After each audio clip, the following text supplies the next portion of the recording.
Okay, let me stop you right there, and please raise your hand if you have a question, and we'll get a microphone to you. Hi, my name is Renee. I'm from Tama County. So I'm not part of this, I believe, program, but I'm trying to find out who controls the managed care for the individual. Who's the body that's going to be controlling that? What do you mean by controlling? Well, from what you're saying is that it's mandatory managed care, so somebody's got to manage it, right? Oh, I see what you're saying. Okay. So, for instance, I'm a member of Kaiser, which is a managed care plan. So it will depend on which managed care entity exists in the county in question. Like in Los Angeles, I think it's called LA Care. There's a Molina, which is in Sacramento and other counties. In Alameda, it's the health plan of Alameda County. In Contra Costa, it's another plan. So it depends on who the managed care provider is in that county. Does that answer your question? Yeah, it does. Yes, it does. Okay, second question here. Okay. Hi, Deborah. Herb Meyer calling. Hi, Herb. How come only 14 counties were chosen? Number one question. And number two question, does it affect people that are getting care from the VA? The 14 counties were chosen because these are the counties where managed care already exists and enrollment of people with disabilities is not mandatory.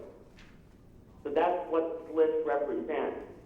The managed care was already in place, but it's been voluntary. So this is moving ahead with counties that already have some experience with managed care, but where it's been voluntary. And what we pressed for was making it absolutely voluntary and making people be able to opt in or opt out, because I feel like if it's such a good idea, people would choose it. But that's not what prevailed. And no, this has only to do with people, Herb, who have only Medi-Cal. It does not affect people who also have Medicare or any other health services. It's people who have Medi-Cal as their only source of medical care. So the answer to the VA question is it doesn't apply to Herb. Right, but for a couple of reasons. Because Herb also, I think, has Medicare. So yes, it's for Okay. people, only medical coverage is Medi-Cal. Okay. We have another question. Let me get the mic to him. Hi, Paul Lehman from Fresno, and as I understand what you've said, this is more operated by the county themselves, and the second part of the question is somebody who does not belong to Kaiser or some other program, are they equally affected, or is this catch-all? Okay, as to the first part, it's not controlled by the counties.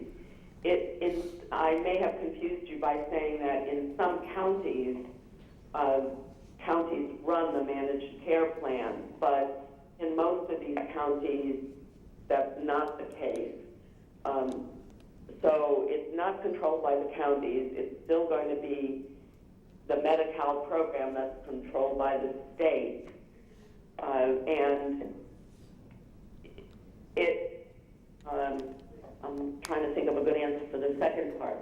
If somebody right now in your county is on Medi-Cal but has private doctors, that is, uses fee-for-service, and Medi-Cal is their only coverage, and they are a senior or person with disability, they will be mandatorily enrolled in whatever the managed care plan is in that county.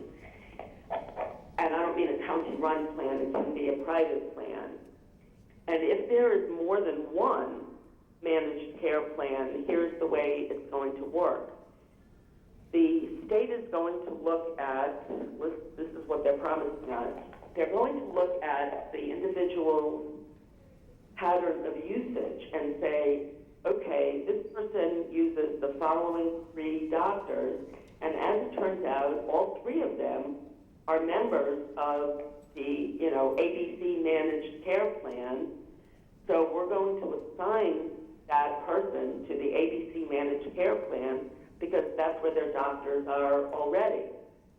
And just to back up on this point, even if you use a doctor as part of fee-for-service, that doesn't mean that your doctor isn't part of a managed care plan. It just means that that's not how you got your service. So if you use a doctor who is part of a managed care plan, the idea is that the state will try to assign you to the managed care plan where your doctors already are to minimize the disruption in service for you. Does that answer your question? Yes, it does.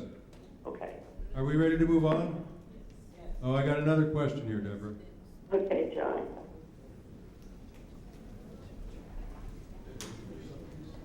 My name's Charlie Heaton from Humboldt County.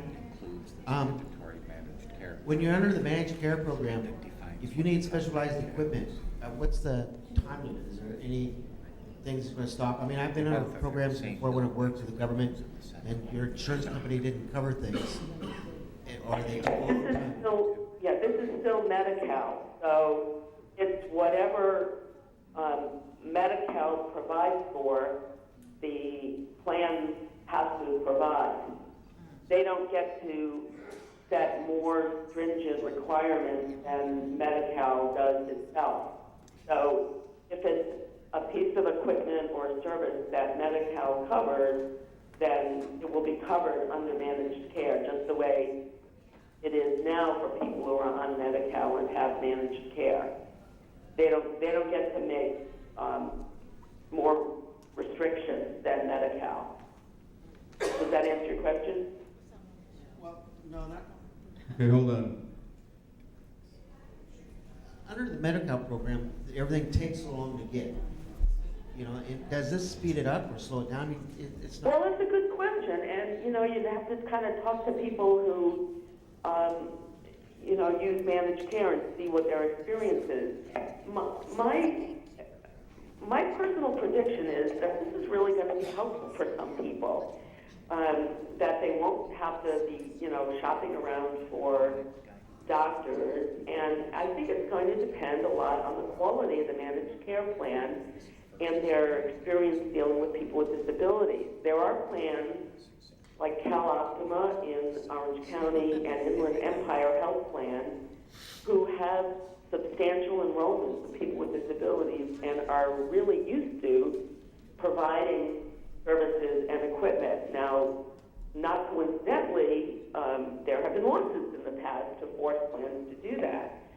So I think it's going to vary with the managed care provider just the way it does now for anybody who has health care anywhere, that some of them will do a better job than others. And what is worrisome to a lot of people, including me, is that for the plans who are not used to dealing with the needs of people with disabilities, it's going to be a rough road for a while. That doesn't mean it's going to be worse than dealing with Medi-Cal fee-for-service, but it's going to take them a while. Just because they have been used to serving the Healthy Families program doesn't mean they know about the needs of people with disabilities. On the other hand, to be fair, there are a lot of people with disabilities who don't need anything different than any other part of the population. So I think some plans will do better than others, and for some people it will be a real improvement, and for some people they're going to be unhappy about it. And whether or not it's safe to save money is really an open question. Did I answer your question before I go off on my tangent? Well, I have the same question you have about saving money. What's Yeah. Yeah. Okay, I think we're done with that one. Anybody else? Okay, let's move on, Deborah. Okay, thanks, John. Another part of favor has to do with integrating long-term care services in what will start out to be 4 pilot projects. And this is where IHSS will most likely definitely be affected.